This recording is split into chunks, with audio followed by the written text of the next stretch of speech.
can tell our story about how we climbed the ladder, and a lot of you younger women don't think you have to. It's been done. It's not done, and you have to help. Hillary Clinton will always be there for you, and just remember, there's a special place in hell for women who don't help each other. Well, that's a nice way to start a conversation. Hillary Clinton cannot shake her Benghazi failure, her cozy relationship with Wall Street, and her deep freeze demeanor no matter how she tries. Bernie Sanders cannot shake off his socialist leanings and his clueless statements about the defense budget, no matter how hard he tries. They may have something in common very soon when it comes to the possibility of becoming president, the man they may fear the most. And it also strikes a hard dagger into the heart of Republicans. Joe Biden has not gone away, no matter how hard everybody tries to make it happen. Let's begin there for the Monday call on the political animal. First, let's welcome national spokesperson for the Republican National Committee, Lyndsey Walters, joined by CEO of Bannon Communications, Brad Bannon. I want to thank you both for being here. Brad, I'm going to go ahead and start with you. It seems as if there is a draft Joe Biden movement out there. Some of the big names and the big money is saying, we better be ready. We can't afford to lose the White House. Do you think that we will see him run this year? Well, the first part, there are a lot of people who'd love Joe Biden to get in the race. I just think it would be very difficult. He's already passed many state filing deadlines.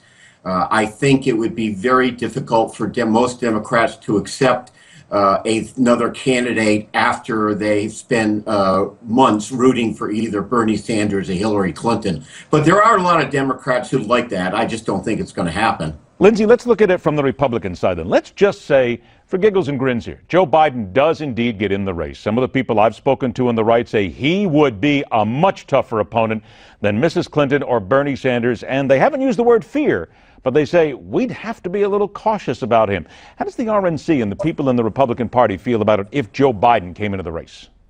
We've said before, if Joe Biden were to join the race, he would be a tough general election candidate to beat.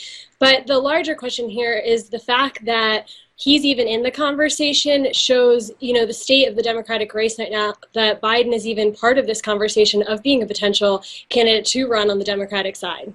All right, now let's look at something else here, because when you talk about the Democratic side, and you're right, there's a fractured opinion there of what's going on the left, Lyndsey, but it's also on the right. As a matter of fact, Jeb Bush said we are fractured, and he means the Republican Party.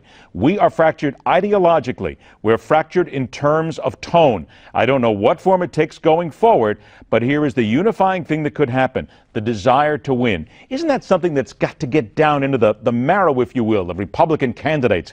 We've got to take care of this fracture, and you've got to band together to win. Here at the RNC, we're focused on all of our candidates. We have one of the most diverse and qualified group of individuals running for president that we've had in decades. We're excited as this process moves forward, and we're focused on getting a strong Republican in the White House. Brad, when you hear that, and again, I know from the left you're going to say that it's going to be easy. Some people I've spoken to on the Democratic side say, don't worry about it. We can take care of anybody on the right. But isn't it fair to say that with New Hampshire coming around the corner, we're starting to see a coalescing? Sure, people are still angry at each other, but we're starting to see the message that the people want to hear, and we're starting to move forward on the right. Well, I'll ask me that again on Wednesday. I think the Republican primary so far has been incredibly bitter. And the reason it's been bitter is that one of the leading candidates, Donald Trump, is a racist. He's made blanket statements about Mexicans being crooks and liars and pimps. He thinks all Muslims are terrorists. He wants to ban all Muslims from entering the United States. And I think he's setting a racist tone for the party that will come back to haunt the GOP in November. Lyndsey, just curious then, you heard somebody on the left just use the word racist and pimps. How would the RNC react to hearing those words thrown around? We're focused on all of our candidates, not one individual candidate. We're here to get a strong Republican in the White House. We're excited for that process. We will nominate one in July, and we're focused on all of our candidates, not an individual member running for president. All right, Brad, let me come back to you. There's a dilemma, if you will, for Hillary Clinton. Some people are talking about she's a liberal who cannot get liberals excited. Do you agree with that? Well, yeah, I don't think she excites people the same way that Bernie Sanders does. But if you look at the Sanders supporters, they're very young. If you look at Hillary Clinton supporters, she tends to be, seniors tend to be supportive of her, and seniors vote more than young people. Seniors may not be as excited about Hillary as millennials are about Sanders, but they're much more likely to vote in the Democratic primary.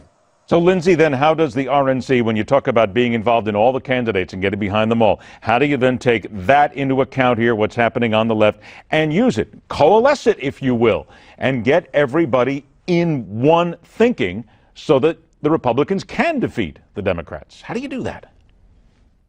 Any one of our candidates is far more qualified than Hillary Clinton or Bernie Sanders to be president. You have a self-proclaimed socialist and Hillary Clinton, who is currently spiraling as her campaign squeaked by with a win in Iowa and is heading into New Hampshire, trailing Bernie Sanders.